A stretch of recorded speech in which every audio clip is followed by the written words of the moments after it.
시청자 여러분 안녕하십니까? VOA 뉴스투데이 시작합니다. 미국 백악관이 바이든 행정부의 종합적인 인도태평양 전략을 공개했습니다. 특히 북한 문제에 대해서는 비핵화 목표와 동시에 북한 인권 개선 그리고 한국과 일본에 대한 확장 억지 강화를 강조했습니다. 또 미국, 일본, 인도, 호주 4개국 협의체인 쿼드 참가국 외교장관들은 최근 잇따랐던 북한의 탄도미사일 발사를 규탄하는 공동 성명을 발표했습니다. 첫 소식 조은정 기자가 보도합니다.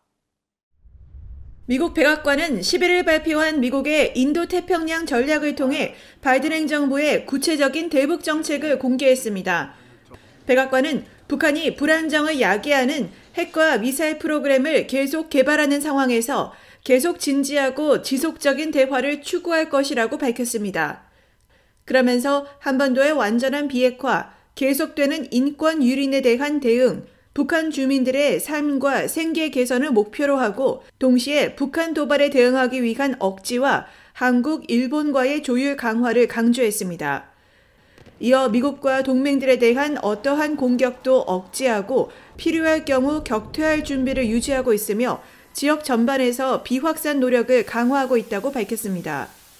백악관은 이어 미국이 인도태평양 지역에 더욱 집중하는 이유는 중국을 비롯한 여러 도전들에 직면해 있기 때문이라면서 다른 주요 도전들로 기후변화와 신종 코로나 바이러스 감염증 등과 함께 북한의 불법 핵무기와 미사일 프로그램 확대를 꼽았습니다.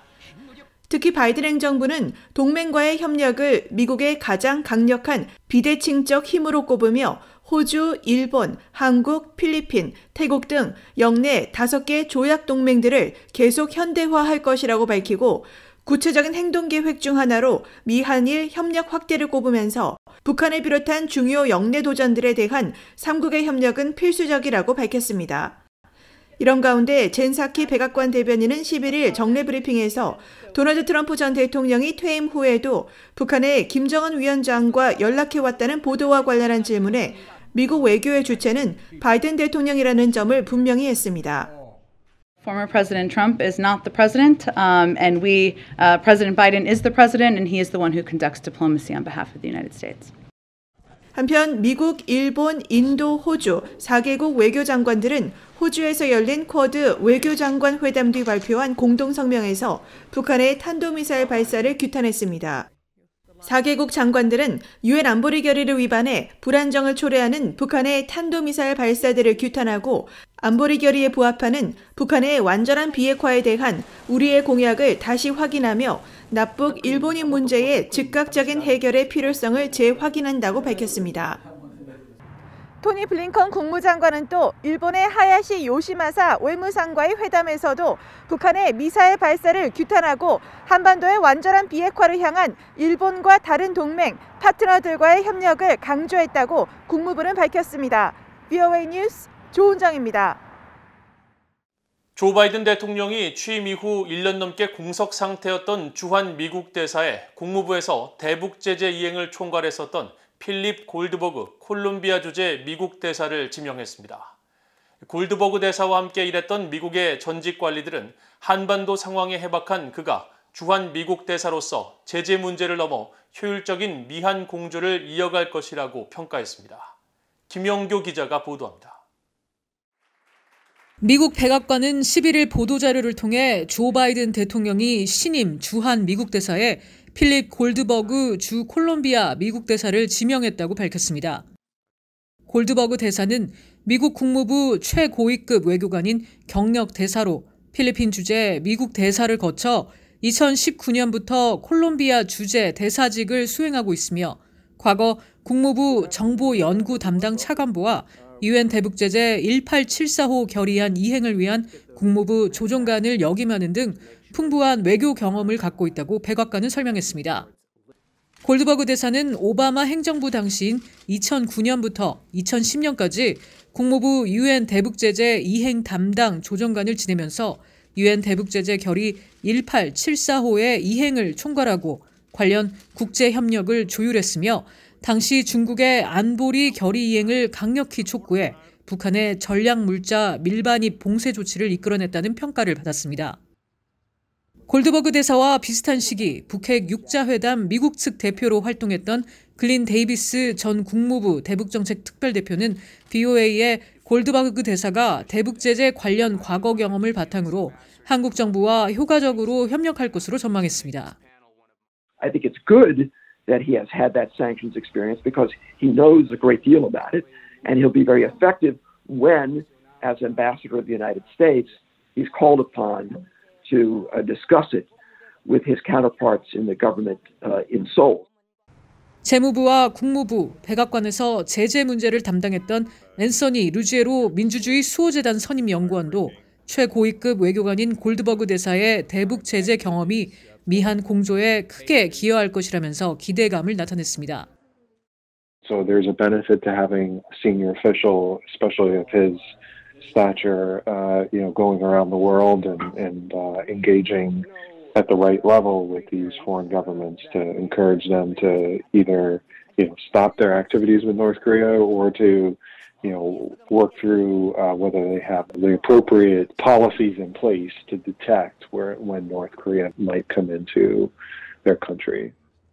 골드버그 대사가 대북제재 조정관을 지낼 당시 국무부에서 함께 대북제재 문제를 다뤘던 로버트 아이논 전 국무부 비확산 군축 담당 특보는 골드버그 대사 지명은 바이든 행정부가 미한 관계를 매우 중시한다는 점을 보여주는 것이라고 평가했습니다. If Phil is appointed, I think it will be an indication of the extremely high importance the United States places on the U.S.-South Korea relationship. He's a real professional, one of the best professionals in the U.S. Foreign Service.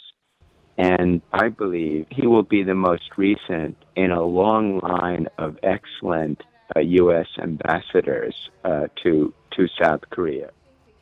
전임 해리 해리스 주한 미국 대사 퇴임 이후 1년간 공석이었던 주한 미국 대사직은 현재 크리스 델 코소 부대사가 대사 대리를 맡고 있으며 주한 미국 대사에 공식 지명된 골드버그 대사는 상원 인준 청문회를 거쳐 한국에 부임하게 됩니다. VOA 뉴스 김현규입니다. 다음 달 9일 치러질 한국 대통령 선거에 출마한 한국 국회 제1야당인 국민의힘 윤석열 후보 캠프는 북한 문제와 관련해 대북 억지 태세와 대북 제재, 미한일 3국 공조 등을 강화할 것이라고 밝혔습니다. 윤석열 후보 캠프의 외교안보 정책본부장을 맡고 있는 김성한 전 한국 외교부 차관은 11일 미국의 민간 연구단체인 전략국제문제연구소 CSIS가 주최한 화상 대담에 참석해 윤 후보가 북한에 대한 원칙 있는 관여와 더 강력하고 포괄적인 미한 동맹, 미한일 3국 공조 강화 등을 중심으로 외교 정책을 펴나갈 것이라면서 이같이 밝혔습니다. 김 본부장은 그러면서 특히 미한 동맹과 관련해 윤석열 후보는 억지 태세 확립과 UN 대북 제재 강화, 미한일 3국 공조 강화 등에 주안점을 두고 있다면서 북한과 단기간 내 대화 재개에는 회의적인 입장을 밝혔습니다. 또 현재 한국 문재인 정부가 북한과 중국에 대해 매우 모호한 태도를 취하면서 예측 가능성을 떨어뜨려 왔다면서 북한과의 협상에서는 가능한 것과 불가능한 것을 분명히 해야 할 필요가 있다고 강조했습니다. 이날 대담에서 빅터차 CSIS 한국 석좌는 최근 2단 미사일 발사와 핵과 대륙간 탄도미사일 ICBM 시험 재개 가능성 등을 거론한 북한은 한국에서 누가 당선되든지 차기 대통령에게 더 많은 압박을 가하기 위해 도발과 압박을 대선 기간에 지속할 것이라고 전망했습니다.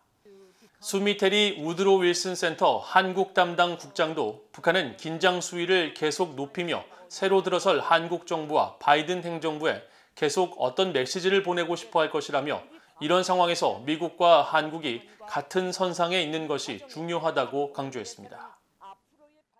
북한의 최대 항구인 남포항에서 최근 화물량이 급증했으며 지난 2020년 1월 북한이 신종 코로나 바이러스 방역 조치를 이유로 취했던 국경 봉쇄 이후 가장 활발한 모습을 보이고 있다고 북한 전문 매체 38로스가 분석했습니다. 38로스는 10일 북한 남포항 부두와 야적장 등을 촬영한 지난달 27일 위성사진을 분석한 결과 부두에서 평소보다 많은 양의 컨테이너와 화물들이 포착됐으며 선박 정박지에서부터 부두까지 얼음길이 형성된 것을 확인했다면서 이는 화물선 하역 작업이 수차례 진행됐음을 보여준다고 분석했습니다. 또 이 같은 얼음길이 석탄과 석유 등을 취급하는 항만 주변 강을 따라 이어지고 있다면서 석탄과 석유 운반도 지속되고 있음을 시사하는 것이라고 지적했습니다. 삼팔로스는 그러면서 남포항의 이 같은 동향은 지난달 북중간 화물열차 통행 재개와 함께 북한이 신종 코로나 바이러스 확산 방지를 위해 취했던 국경 봉쇄 조치 이후 최고 수준의 움직임으로 대외 무역 중단 조치가 완화되고 있음을 보여주는 것이라고 평가했습니다. 러시아에서 망명 준비 중에 납치돼 북한 외교공관 시설에 감금된 것으로 알려진 북한 적공국 소속 최금철 소자와 관련해 미국의 인권 전문가들은 이를 국제사회에 알려 그의 석방을 추진해야 한다고 밝혔습니다. 로버트 킹 전 국무부 북한인권특사는 11일 VOA와의 전화통화에서 이번 사건은 북한 정권이 얼마나 잔인하고 그런 체제 아래서 주민들이 사는 것이 얼마나 어려운지를 분명히 보여준다면서 인도적 차원에서 최 소자를 석방해야 하며 미국은 유엔에 그의 석방을 촉구하는 것이 타당하다고 밝혔습니다. 북한인권위원회의 그레그 스칼라튜 사무총장은 최 소자의 감금은 끔찍한 것이라면서 최 소자의 체포와 관련해 북한이 러시아 정부의 도움을 받은 것으로 보이며 다음 주 한국을 방문하는 토마스 오에아 킨타나 유엔 북한인권특별보고관의 역할이 중요하다고 말했습니다. 그러면서 지금 가장 중요한 것은 최 소자를 안전한 곳으로 데려오는 것이며 인권단체들은 유엔 기관과 언론 등에 경각심을 심어줘야 한다고 밝혔습니다.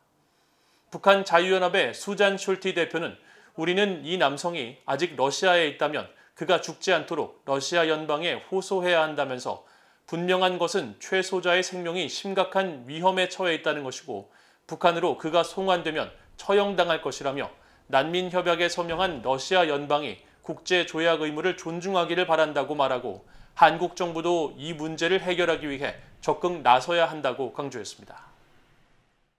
국제 백신 공급 프로젝트 코백스가 북한에 미국 제약사 노바백스가 개발한 코보백스 백신 25만 2천 회분을 추가 배정했다고 11일 홈페이지에 올린 14차 신종 코로나 바이러스 백신 배분 계획 보고서를 통해 밝혔습니다.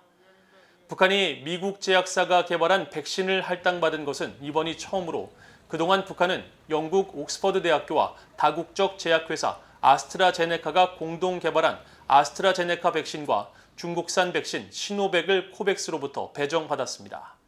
코백스는 이날 관련 사안에 대한 VOA의 질문에 올해부터 각국의 필요를 기반으로 백신을 할당하기로 했다며 북한이 수용하지 않아 그동안 북한에 배정돼 축적된 백신 811만 회분은 11일 기준으로 154만 800회분으로 하향 조정했다고 설명했습니다. 한편 코로나 백신 도입과 관련해 북한에 기술적 지원을 제공하고 있다고 밝혀온 유엔 아동기금 유니세프는 북한 당국과 정기적으로 접촉하고 있다면서 백신을 포함한 지원 물자가 가까운 시일 내에 북한에 반입되기를 여전히 희망한다고 VOA에 밝혔습니다. 이상으로 VOA 뉴스투데이를 모두 마칩니다. 시청해주신 여러분 고맙습니다.